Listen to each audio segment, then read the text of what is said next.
Apa-apaan ini? Menyetrika saja tidak becus? Ibu Amara melemparkan syal sutra ke lantai. Cepat, setrika lagi. Itulah kalimat yang harus didengar Kirana berulang kali setiap hari. Selama 6 tahun terakhir, Kirana hanya bisa berdiri menunduk di hadapan ibu mertuanya yang selalu mencari-cari kesalahan, bahkan untuk kerutan terkecil sekalipun. Ia membungkuk untuk mengambil syal itu, tetapi pada detik itu juga, ia telah memutuskan. Ia tidak akan bersabar lagi. Dalam beberapa hari ke depan, segalanya akan berubah. Karena yang akan jatuh tersungkur di lantai bukan lagi dirinya. Kisah hari ini telah dimulai. Kirana sedang dengan teliti menyiapkan 12 jenis hidangan di dapur yang luas. Binani, kepala asisten rumah tangga, berdiri sambil bersedekap di belakangnya. Rasa masakan hari ini sepertinya lebih asin dari kemarin, kata Binani setelah mencicipi sesendok gulai. Akan saya buatkan yang baru sekarang juga, Bi? Jawab Kirana sambil menundukkan kepala. Binani mendecakkan lidahnya dengan tidak puas. Tiba-tiba, terdengar suara sepatu hak tinggi dari lantai 2, Ibu Amara sedang menuruni tangga. Kirana segera merapikan celemeknya dan menunduk hormat. Ibu, sarapan sudah siap. Ibu Amara menatap Kirana dari ujung kepala hingga ujung kaki, lalu menunjuk ke bahu blus yang dikenakannya. Apa-apaan ini? Menyetrika saja tidak becus? Ada kerutan kecil di blusnya. Ibu Amara menarik syal sutra dari lehernya dan melemparkannya ke lantai. Cepat. Setrika lagi. Saat Kirana membungkuk untuk mengambil syal itu, Ibu Amara menatapnya dengan dingin. Panggil Adit untuk sarapan. Baik, Bu. Kirana berjalan ke ruang keluarga. Adit sedang duduk di sofa, asyik bermain game di ponsel pintarnya. Sayang, ayo kita sarapan. Adit bahkan tidak mengangkat kepalanya. Jari-jarinya masih bergerak cepat, tunggu sebentar. Ibu sudah menunggu. Iya, aku tahu. Kata Adit dengan kesal, lalu menyelesaikan gamenya. Saat duduk di meja makan, Adit masih memegang ponselnya. Kirana mengangkat mangkuk gulai untuk menyajikannya. Hati-hati, panas. Adit tidak menjawab, matanya terpaku pada karakter di layar. Ibu Amara meletakkan sendok dan garpunya lalu mendecak. Saat makan, tolong letakkan ponselmu. Adit dengan enggan meletakkan ponselnya di samping. Bu, hari ini ada urusan penting di kantor yang harus dibicarakan. Ibu Amara berkata dengan tegas. Meja makan kembali hening. Sore harinya, Kirana sedang merapikan ruang kerja Ibu Amara. Saat sedang mengelap rak buku, tangannya tanpa sengaja menyenggol sebuah laci. Laci itu sedikit terbuka, memperlihatkan sebuah ponsel yang tersembunyi di dalamnya. Jantung Kirana mulai berdebar kencang. Ia menoleh ke kiri dan ke kanan dengan waspada, lalu perlahan mengambil ponsel itu. Di layar, muncul sebuah notifikasi pesan dari pengirim bernama K. Hari ini juga merindukanmu. Aku akan menunggu di hotel, kamar 1205, tangan Kirana gemetar. Dengan sigap, ia mengambil ponselnya sendiri dan memotret layar itu. Tiba-tiba, terdengar suara pintu depan terbuka. Kirana cepat-cepat meletakkan kembali ponsel itu dan menutup laci. Kirana, di mana kamu? Itu suara Ibu Amara. Saya di sini, Bu. Kirana berjalan keluar dari ruang kerja. Ibu Amara memegang sebuah kotak kecil. Lihat ini, hadiah dari rekan bisnis. Di dalam kotak itu ada sebuah bros berlian yang berkilauan. Cantik sekali, Bu. Kata Kirana sambil menerima bros itu. Saat itulah, ia mencium aroma parfum pria yang menyengat dari tubuh Ibu Amara. Aroma yang asing dan belum pernah ia cium sebelumnya. Bu, apakah Ibu pakai parfum baru hari ini? Tidak. Memangnya kenapa? Ibu Amara tertawa canggung dan mengambil kembali bros itu. Tidak apa-apa. Bu, Kirana menundukkan kepalanya. Larut malam, setelah semua orang di rumah tertidur, Kirana pergi ke ruang cuci. Wajahnya tampak dingin dan tegar. Ia membuka laptopnya dan membuka file akuntansi pemasukan dan pengeluaran. Ia membuat folder baru yang tersembunyi dengan rumit, memasang kata sandi, lalu menyimpan foto tadi. Kirana menatap layar dan menghela napas panjang. Di ruang cuci yang kecil ini, hanya ia sendirian yang menghabiskan waktu. Setelah menemukan pesan itu, Kirana mulai mengamati jadwal Ibu Amara dengan cermat selama beberapa hari. Ia membandingkan jadwal penggunaan mobil yang tersimpan di garasi dengan jadwal resmi Ibu Amara. Pak Joko, saya ingin tahu jadwal Ibu. Beliau setiap hari Selasa pergi ke daerah Sudirman, ya? Sekitar 3 jam. Benar, Non. Tapi saya tidak tahu persis urusannya apa. Beliau tidak pernah memberitahu secara spesifik, jawab Pak Joko acuh tak acuh. Jantung Kirana berdebar kencang. Selasa sore, cocok dengan waktu dipesan dari K. Setelah makan siang di hari Selasa, Kirana mengamati Ibu Amara bersiap-siap pergi. Ibu, kira-kira pulang jam berapa? Sebelum makan malam, kata Ibu Amara sambil memoles lipstik di depan cermin. Hari ini riasannya lebih tebal dari biasanya. Setelah Ibu Amara pergi, Kirana pun bergegas bersiap. Ia mengenakan topi lebar dan kacamata hitam. Ia memanggil taksi dan menuju hotel di kawasan Sudirman itu. Sopir taksi melirik Kirana melalui kaca spion. Mau kemana, Non? Turun di depan Grand Hotel. Pak, lobi hotel lebih ramai dari yang ia duga. Kirana memilih duduk di sudut kafe lobi dan memesan segelas kopi americano. Silakan ditunggu, Non, kata pelayan dengan ramah. Kirana memandang ke arah pintu masuk, menunggu dengan cemas. Sekitar 30 menit kemudian, ia melihat sosok yang dikenalnya. Itu Ibu Amara, tapi ia tidak sendirian. Ada seorang pria berusia akhir 30-an bersamanya. Keduanya bergandengan tangan dan tertawa saat berjalan melintasi lobi. Ekspresi wajah Ibu Amara sangat berbeda dari biasanya. Ia tersenyum seperti seorang gadis remaja. Kirana segera mengeluarkan ponsel pintarnya dan mulai merekam video. Tangannya gemetar hebat, tetapi ia berusaha keras untuk menangkap gambar mereka berdua. Keduanya berhenti sejenak di depan lift. Ibu Amara menoleh ke kiri dan ke kanan, lalu menggenggam erat tangan pria itu. Kirana menghela napas pelan. Inilah momen krusialnya. Setelah pintu lift tertutup, Kirana berhenti merekam. Tangannya yang memegang cangkir kopi tidak berhenti bergetar.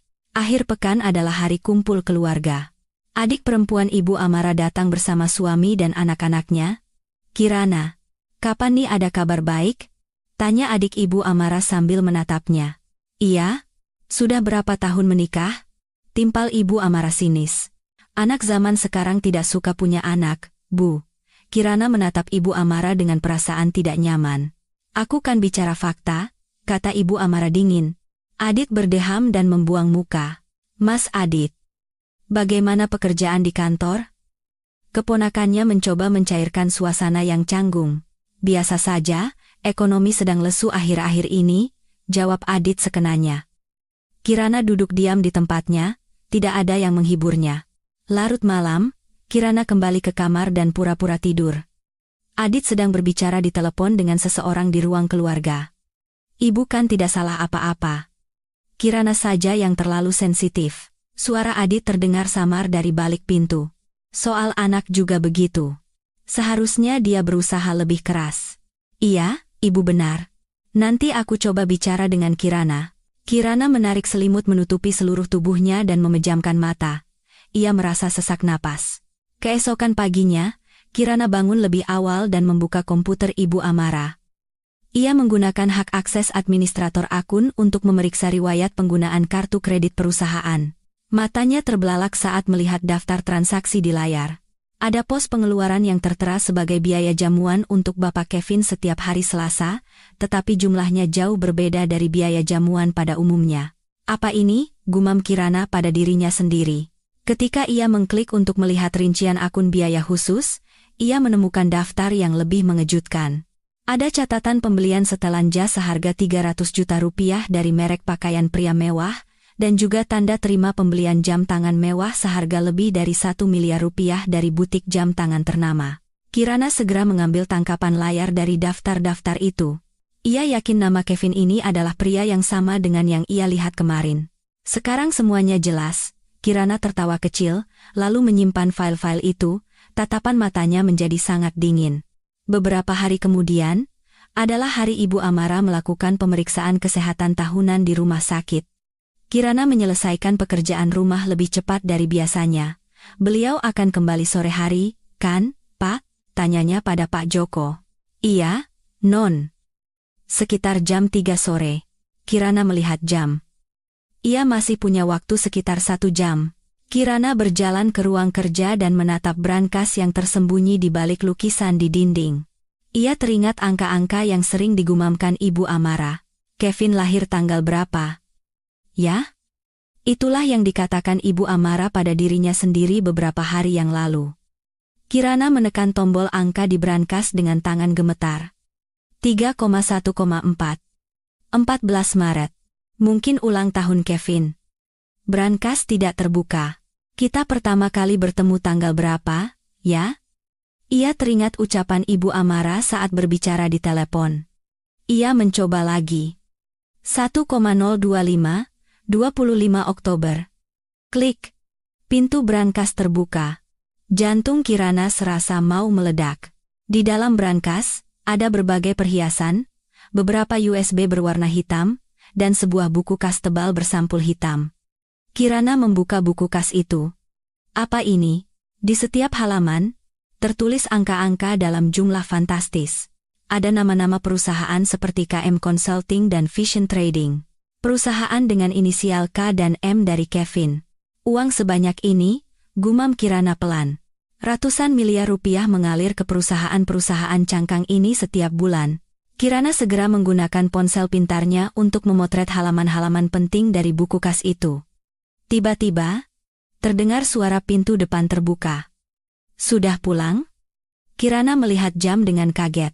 Masih jam 2:30. Pak Chandra? Bagaimana hasil pemeriksaannya hari ini? Terdengar suara Ibu Amara. Tidak ada yang abnormal, Bu. Tapi kondisi tubuh memang tidak seperti dulu lagi. Kirana cepat-cepat meletakkan kembali buku kas dan USB, menutup pintu brankas, dan menggantungkan kembali lukisan itu. Kirana, di mana kamu? Panggil Ibu Amara. Di sini, Bu. Sedang merapikan ruang kerja, Kirana keluar sambil membawa lap. Tolong buatkan teh. Baik, Bu. Segera saya siapkan. Saat Kirana hendak berjalan ke dapur, ia melihat Sekretaris Chandra masuk ke ruang kerja. Jantungnya berdebar tidak karuan. Sambil membuat teh, Kirana memasang telinga, tidak terdengar suara apapun dari ruang kerja. 10 menit kemudian, saat ia membawa teh ke ruang kerja, ia melihat Sekretaris Chandra berdiri di depan rak buku. Pak Chandra, silakan tehnya. Tidak perlu. Terima kasih, jawab Pak Chandra sambil tersenyum. Tetapi matanya menatap tajam pada bingkai lukisan di dinding. Bingkai itu sedikit miring, keringat dingin membasahi punggung Kirana. Maaf, sepertinya tadi saya tidak sengaja menyenggolnya saat bersih-bersih. Kirana buru-buru meluruskan bingkai itu. Sekretaris Chandra tidak berkata apa-apa, tetapi tatapannya pada Kirana sangat tajam.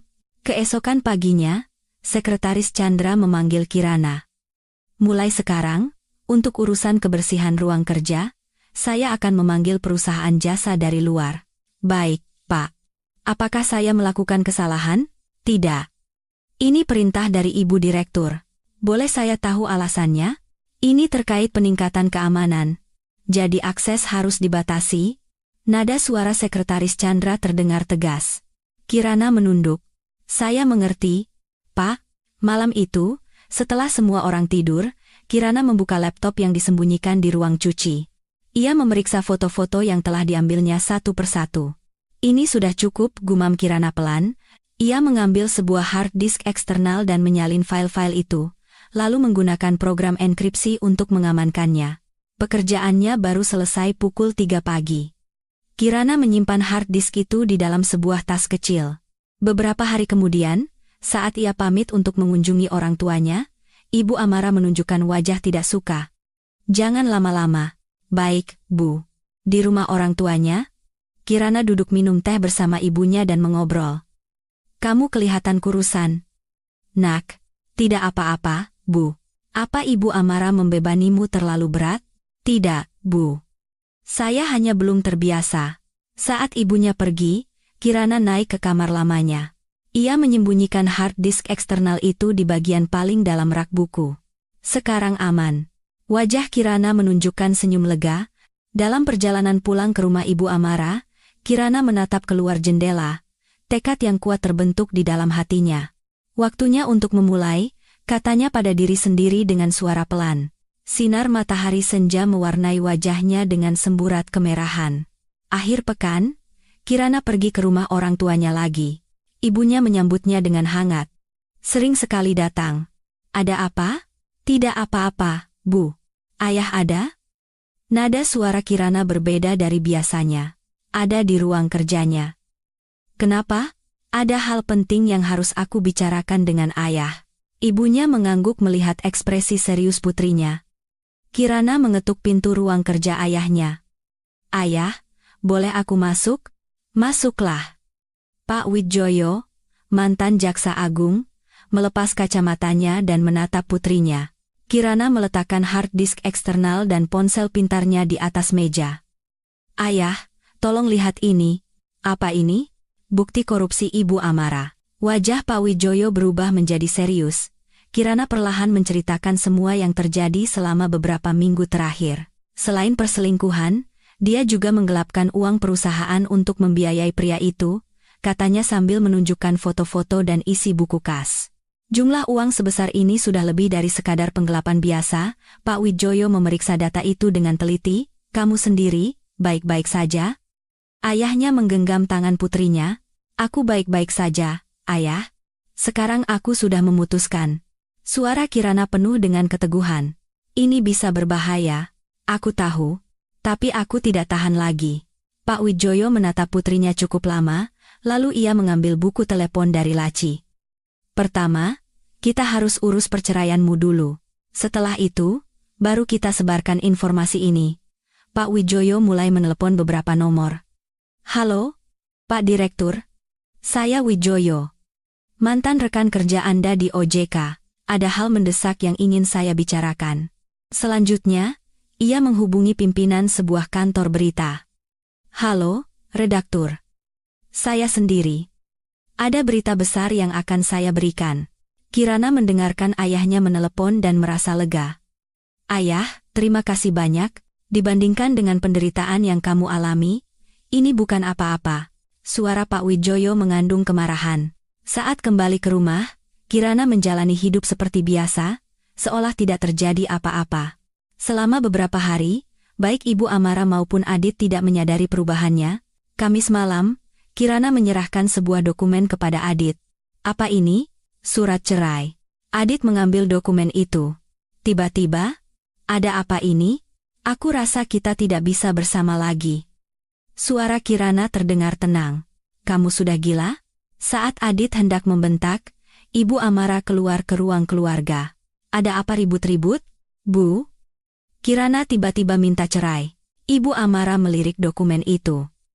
Tidak ada tuntutan tunjangan? Tidak perlu, jawab Kirana datar. Tatapan mata Ibu Amara menajam. Apa ada rencana lain? Tidak ada. Aku hanya ingin mengakhiri ini, Adit. Karena dia tidak minta tunjangan.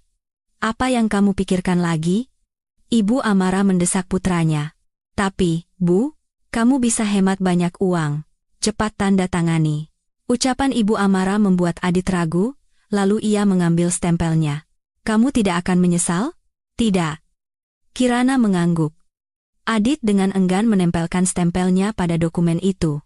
Besok akan kubawa ke pengacara. Ibu Amara mengambil dokumen itu.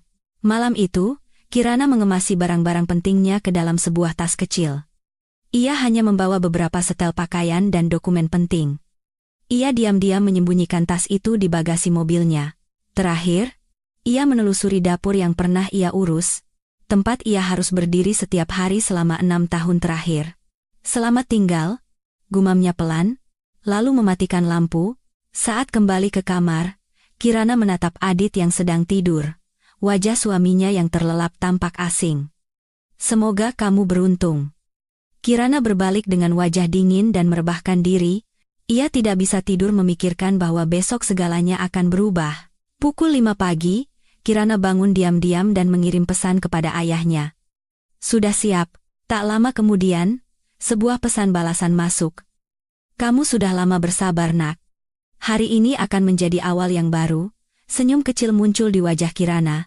Mimpi buruk yang panjang akan segera berakhir. Pengadilan ramai sejak pagi.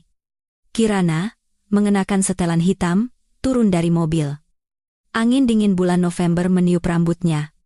"Jangan gemetar, semuanya akan berakhir," kata Kirana pada dirinya sendiri, lalu menaiki tangga gedung pengadilan. Ruang sidang lebih sepi dari yang diperkirakan. Adit sudah menunggu, ia menguap dan terus-menerus melihat jam. "Lama sekali," kata Adit pada Kirana dengan kesal. "Maaf." Kirana duduk di sampingnya. Ketika hakim masuk, semua orang berdiri. Sidang perceraian atas kesepakatan bersama dimulai, suara hakim menggema di seluruh ruangan. "Apakah kedua belah pihak setuju untuk bercerai?" "Ya, Yang Mulia," jawab Kirana dan Adit bersamaan. "Apakah ada tuntutan harta gonogini atau tunjangan?" "Tidak ada, Yang Mulia," jawab Kirana dengan jelas. Hakim memeriksa dokumen dengan teliti. Adit terus menguap. "Karena tidak ada anak dan tidak ada tuntutan harta, prosesnya akan lebih mudah," kata hakim. Dengan ini, perceraian dinyatakan sah. Putusan hakim mengakhiri pernikahan 6 tahun itu. Kirana tidak merasakan apa-apa. Saat berjalan keluar dari ruang sidang, Adit meraih lengan Kirana. "Kamu benar-benar tidak akan menyesal?" "Tidak," jawab Kirana dingin. "Akan sulit menemukan pria yang baik." "Loh?" Adit tertawa mengejek. "Itu urusanku." Kirana menepis lengannya. Adit mengangkat bahu dan berjalan ke tempat parkir, bahkan tidak menoleh ke belakang. Kirana duduk di bangku depan pengadilan dan mengeluarkan ponsel pintarnya. Ia mengirim sinyal yang telah disepakati dengan ayahnya. "Selesai." Hanya 2 kata. 10 menit kemudian, pesan balasan masuk. 20 menit lagi, bom akan meledak di safe house. Jantung Kirana mulai berdebar kencang. Akhirnya, saat pembalasan dendam dimulai, ia memanggil taksi. "Mau kemana, Non?" "Ke arah balai kota, Pak." Sopir menyalakan radio, terdengar alunan musik. Sekitar 15 menit kemudian, musik berhenti dan digantikan oleh jingle berita darurat. "Kami sampaikan berita terkini," kata penyiar. "Dilaporkan bahwa Direktur Utama Kang Group, Ibu Amara, terlibat dalam skandal perselingkuhan." Jantung Kirana mencelos. Akhirnya dimulai. Foto-foto dan pesan pribadi yang menunjukkan hubungan dekat dengan Direktur Eksekutif, Bapak Kevin, telah terungkap. Sopir taksi mengeraskan volume radio. "Wah, ada-ada saja." Dilaporkan bahwa saat ini Ibu Amara sedang berada dalam rapat Dewan Direksi. Kirana menatap keluar jendela dan tertawa kecil. Sementara itu, di ruang rapat kantor pusat Kang Group, sedang berlangsung rapat Dewan Direksi yang penting. "Saya akan melaporkan hasil kinerja kuartal ketiga." Manajer keuangan memulai presentasinya. Ibu Amara melihat dokumen dengan wajah serius. Tiba-tiba, tablet dan ponsel di ruang rapat bergetar serempak. Apa ini?" Salah seorang direktur menatap layar ponselnya dengan kaget. "Tunggu dulu, Bu Direktur." Direktur lain menyodorkan tabletnya kepada Ibu Amara. Di layar, terpampang halaman utama sebuah situs berita dengan foto Ibu Amara dan Kevin yang mencolok. "Ini? Apa-apaan ini?" Wajah Ibu Amara pucat pasi. "Bu Direktur? Ini apa maksudnya?" "Diam!" bentak Ibu Amara sambil berdiri. Ruang rapat seketika menjadi kacau. Semua direktur mulai berbisik-bisik. Beritanya terus muncul. "Bu, peringkat 1-10 kata kunci pencarian teratas semuanya tentang Ibu." Di media sosial juga sudah viral. Ibu Amara terduduk lemas di kursinya. "Siapa? Siapa yang melakukan ini?" "Bu Direktur, pertama-tama kita harus mencari cara untuk menanganinya." "Keluar! Keluar semuanya!" teriak Ibu Amara histeris. Semua direktur keluar dari ruang rapat dengan bingung. Sementara itu, Kirana tiba di safe house yang disiapkan ayahnya, sebuah apartemen kecil. Pak Wijoyo membukakan pintu untuk menyambut putrinya. "Kamu sudah lama bersabar, Nak." "Ayah, apa benar-benar sudah meledak?" "Iya. Sekarang sedang kacau balau." Pak Wijoyo membuka laptopnya. Di layar utama situs-situs berita, penuh dengan berita tentang Ibu Amara, jumlah penontonnya sudah menembus 1 juta. Komentarnya juga banyak sekali, kata Kirana sambil melihat layar. Kasihan menantunya kalau punya mertua seperti itu. Aku juga pasti kabur. Siapa sih Kevin itu? Berbagai komentar muncul secara real time. Tahap pertama berhasil. Pak Wijoyo menepuk bahu putrinya pelan. Sekarang harus mempersiapkan tahap kedua, ya? Tanya Kirana. Benar. Yang sesungguhnya baru akan dimulai, tatapan Pak Wijoyo menajam. Data penggelapan akan kita rilis besok. Lalu bagaimana dengan Kevin? Mungkin sekarang dia sedang menuju bandara? Pak Wijoyo tertawa. Dia benar-benar orang yang tegas, ya? Kirana mengangguk. Di TV, tampak para wartawan mengerumuni kantor Kang Group. Pernyataan dari Ibu Amara sedang ditunggu-tunggu. Suara reporter lapangan menggema di safe house. Kirana menyesap tehnya dan menatap layar. Meskipun pertarungan yang panjang dan sulit baru saja dimulai, ia tidak lagi merasa takut. Sekarang aku benar-benar bisa bebas, kan? Tentu saja, Nak. Ayah akan pastikan itu. Suara hangat ayahnya menenangkan hati Kirana. Di luar jendela, kegelapan mulai turun, tetapi di hadapan Kirana, terbentang masa depan yang cerah. Kantor pusat Kang Group jungkir balik. Pintu ruang kerja Ibu Amara terbuka dengan kasar, Sekretaris Chandra berlari masuk. Bu Direktur. Gawat, ada apa lagi? Kenapa panik begitu? Bentak Ibu Amara. Di situs berita ada foto ibu dengan Pak Kevin. Apa? Ibu Amara melompat dan merebut tablet dari tangan Chandra. Di layar, tampak jelas foto keduanya sedang bergandengan tangan di lobi hotel. Ini editan. Fitnah. Ibu Amara membanting tablet itu ke lantai hingga layarnya hancur berkeping-keping. Bu, telepon dari kantor berita tidak berhenti berdering. Matikan semua. Dan Kevin? Bagaimana dengan Kevin? Suara Ibu Amara bergetar. Tidak bisa dihubungi, Bu. Ponselnya mati. Apa? Tidak mungkin. Ibu Amara mencoba menelepon Kevin sendiri. Maaf? Nomor yang Anda tuju sedang tidak aktif. Hanya suara operator otomatis yang dingin. Aneh, kenapa Kevin tidak mengangkat telepon? Gumam Ibu Amara bingung. Lalu menelepon lagi, tetapi hasilnya sama. Tiba-tiba, kepala bagian personalia bergegas masuk. Bu Direktur, Pak Kevin mengajukan surat pengunduran diri mendadak pagi ini. Apa? Dan ada laporan bahwa sekarang dia berada di Bandara Soekarno-Hatta. Kaki Ibu Amara lemas, ia terduduk di kursi sambil memegangi kepalanya. Kevin meninggalkanku? Sepertinya sedang mengurus keberangkatan ke luar negeri, Bu, kata kepala bagian personalia dengan hati-hati. Tidak boleh. Cepat ke bandara sekarang. Tangkap dia. Bu, sepertinya sudah terlambat. Dia mungkin sudah berangkat. Wajah Ibu Amara pucat pasi. Lalu, siapa yang melakukan ini? Gumamnya. Tiba-tiba, wajah Kirana melintas di benaknya. Jangan-jangan. Kirana? Ibu bilang apa? Pasti Kirana. Pasti perbuatan anak itu. Ibu Amara memukul meja dengan kepalan tangannya. Hubungi tim keamanan, cari Kirana sekarang juga. Tapi, Bu, Non Kirana kan sudah bercerai. Aku tidak peduli. Pokoknya temukan dia. Sementara itu, Adit sedang menonton berita di rumah dengan bingung. Ibu benar-benar selingkuh? Gumamnya pada diri sendiri, lalu menelepon Kirana. Maaf. Nomor yang Anda tuju sedang tidak aktif. Aneh. Masa ganti nomor? Adit mencoba menelepon berkali-kali, tetapi sia-sia. Di depan kantor pusat Kang Group, wartawan dan masyarakat mulai berkumpul. Ibu Amara, jangan bohongi publik. Teriakan protes terdengar hingga ke dalam gedung.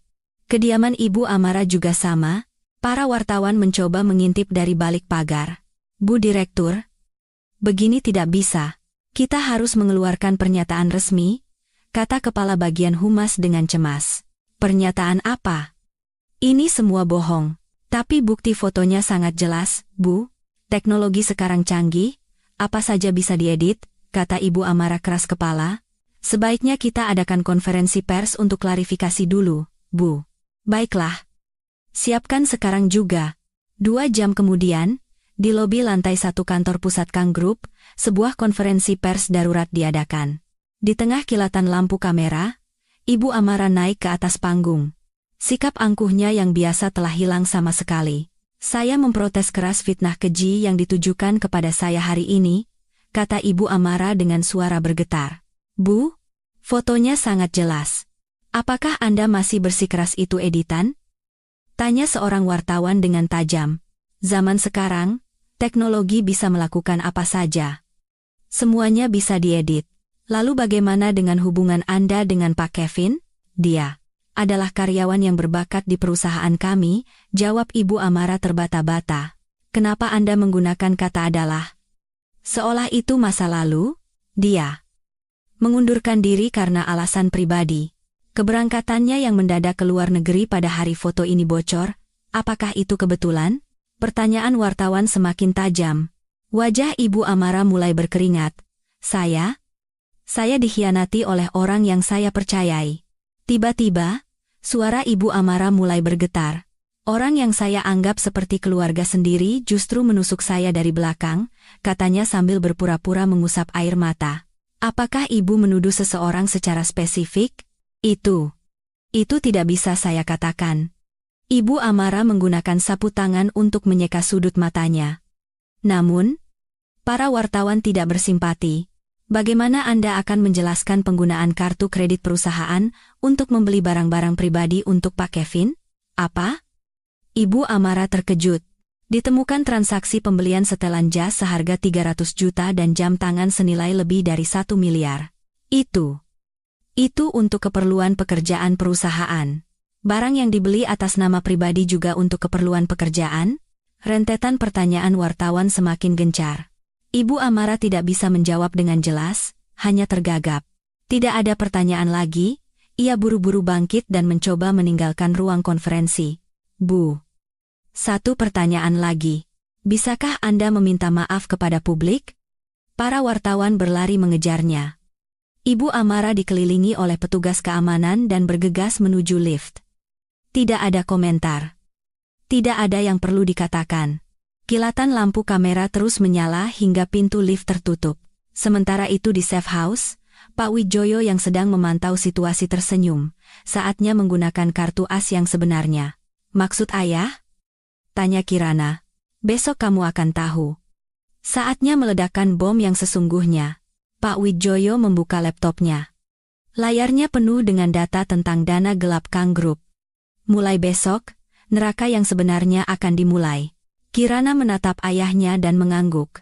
Kejatuhan Ibu Amara hanyalah sebuah permulaan. Keesokan paginya, pukul 7. Pak Wijoyo membangunkan Kirana.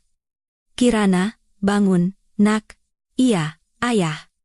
Kirana mengucek matanya dan berjalan ke ruang keluarga. Lihat berita. Pak Wijoyo memberikan remote control, Kirana menyalakan TV. Berita terkini. Direktur Utama Kang Group, Ibu Amara, didakwa atas penggelapan dana dalam jumlah besar, suara penyiar terdengar jelas. Terungkap adanya korupsi senilai triliunan rupiah melalui pembentukan dana gelap dengan pembukuan ganda dan penggelapan melalui perusahaan cangkang. Di layar, muncul isi buku kas yang difoto oleh Kirana. Wow! Kirana ternganga. Dana ratusan miliar rupiah per bulan ditransfer ke perusahaan cangkang yang terafiliasi dengan Bapak Kevin, seperti KM Consulting dan Vision Trading. Bagan alur dana ditampilkan dengan rinci. Selain itu, terkonfirmasi bahwa dana perusahaan digunakan untuk membeli barang-barang mewah pribadi untuk Bapak Kevin. Hebat sekali, ayah. Kata Kirana takjub. Ini baru permulaan, Pak Wijoyo tersenyum. Sementara itu, Ibu Amara tidak bisa tidur sejak subuh. Bu Direktur, gawat. Sekretaris Chandra berlari masuk dengan panik. Ada apa lagi? Tanya Ibu Amara dengan suara lelah. Berita tentang penggelapan dana sudah keluar, Bu. Apa? Ibu Amara melompat dari tempat tidur. Di layar TV, isi pembukuan gandanya sedang dibongkar habis-habisan. Bagaimana mereka bisa tahu? Wajah Ibu Amara pucat pasi. Tidak ada yang tahu soal brankas itu. Tiba-tiba, wajah Kirana kembali melintas. Pasti anak itu yang diam-diam melakukan sesuatu. Teriak Ibu Amara. Telepon berdering tanpa henti. Halo, Bu Direktur.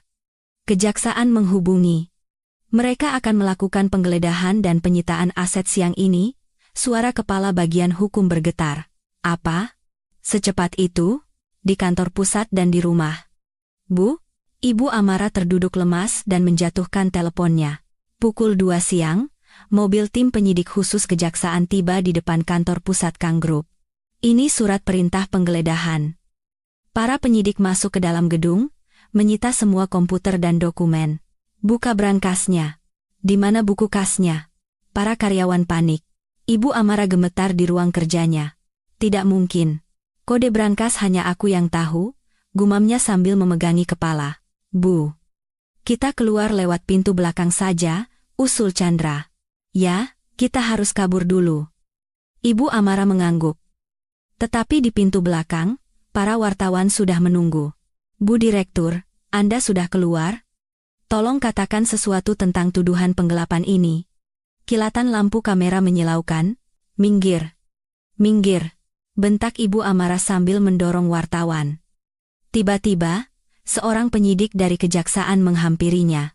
Ibu Amara, ini surat perintah penangkapan. Ia menyodorkan surat itu. Apa?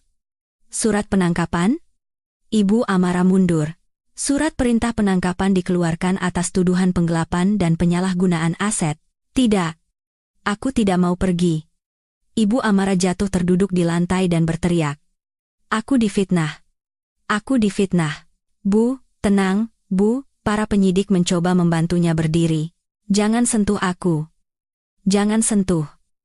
Ibu Amara meronta. Para wartawan tidak melewatkan momen ini.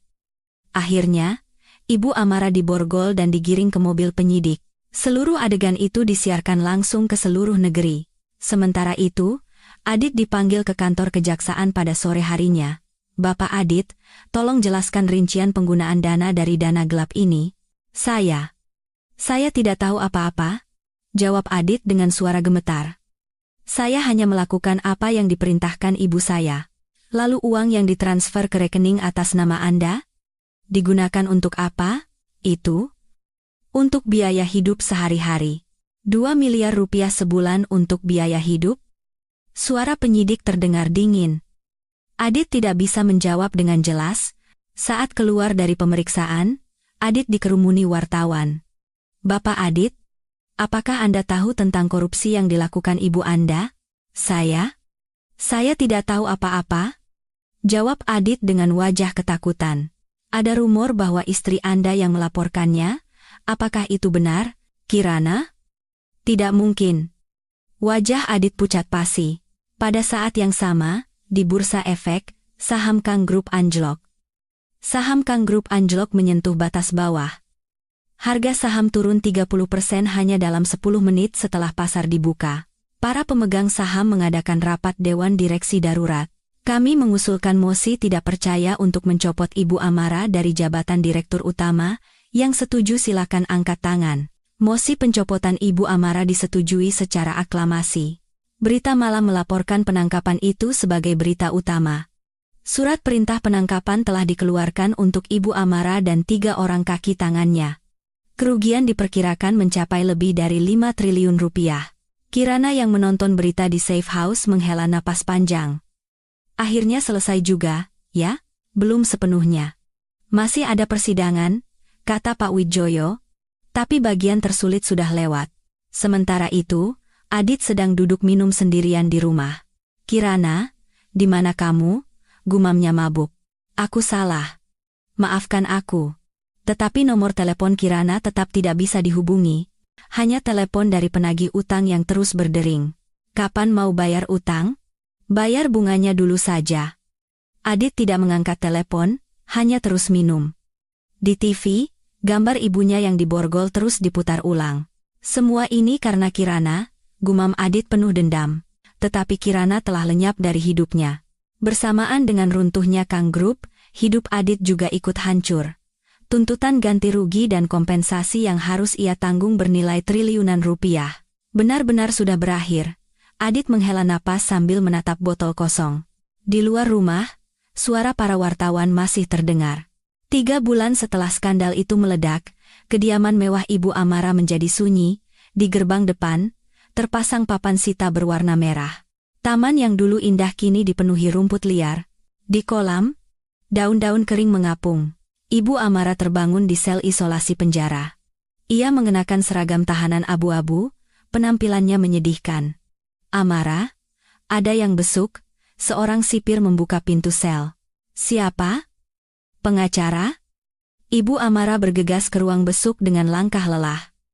Di seberang kaca, pengacaranya sudah menunggu. Bagaimana dengan penangguhan penahanannya? Ibu Amara mengangkat gagang telepon. Permohonan penangguhan ditolak, Bu, jawab pengacara sambil menggeleng. Apa? Tidak mungkin, karena buktinya sangat kuat, pengadilan menganggap risiko melarikan diri sangat tinggi. Lalu sampai kapan aku harus di sini? Suara Ibu Amara meninggi. Sampai hari persidangan, mungkin setidaknya 6 bulan lagi. 6 bulan. Kamu gila. Ibu Amara memukul kaca dengan kepalan tangannya. Tenang, Bu, tidak bisa seperti ini. Tenang? Kamu tahu aku dalam situasi apa? Kita harus fokus untuk persidangan, kata pengacara dengan tenang. Lalu apa yang sudah kamu lakukan? Hanya menerima uang tapi tidak bekerja dengan benar. Teriak Ibu Amara histeris. Waktu besuk habis, sipir datang dan hendak membawa Ibu Amara pergi. Hei! Aku masih harus bicara.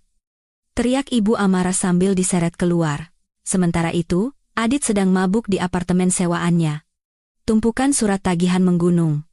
Pasti telepon lagi, gumam Adit sambil melihat ponselnya yang bergetar. Halo? Bapak Adit, Anda sudah menunggak 3 bulan.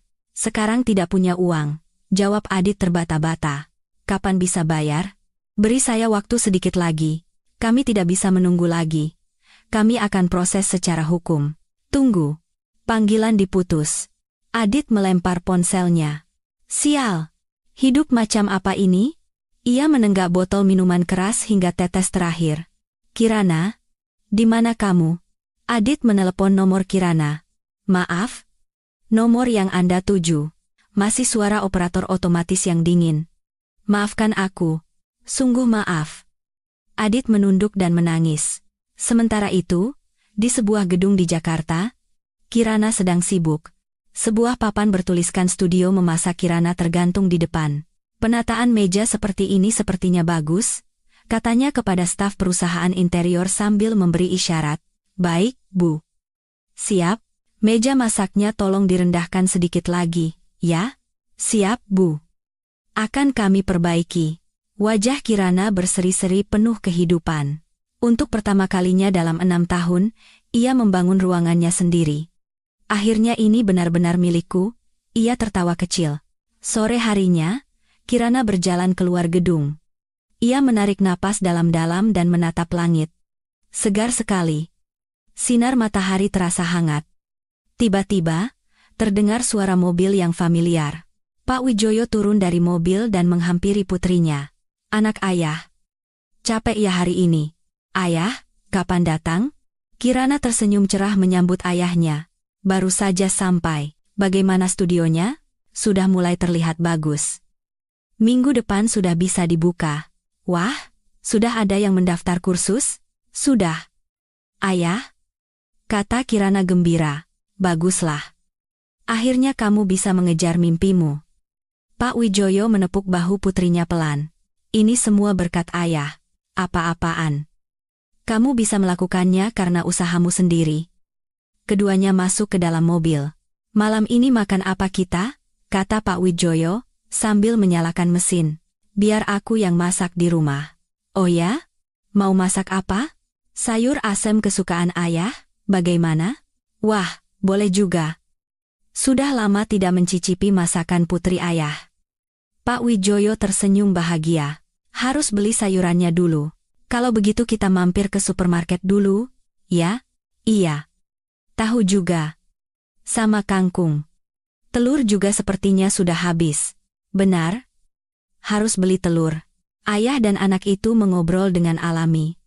Percakapan sehari-hari yang sederhana, untuk pertama kalinya dalam 6 tahun. Mobil tiba di supermarket. Ayah, mau ikut masuk? Tentu. Keduanya berjalan bergandengan tangan ke dalam supermarket. Kangkung di mana? Ya? Sepertinya di bagian sayuran sana.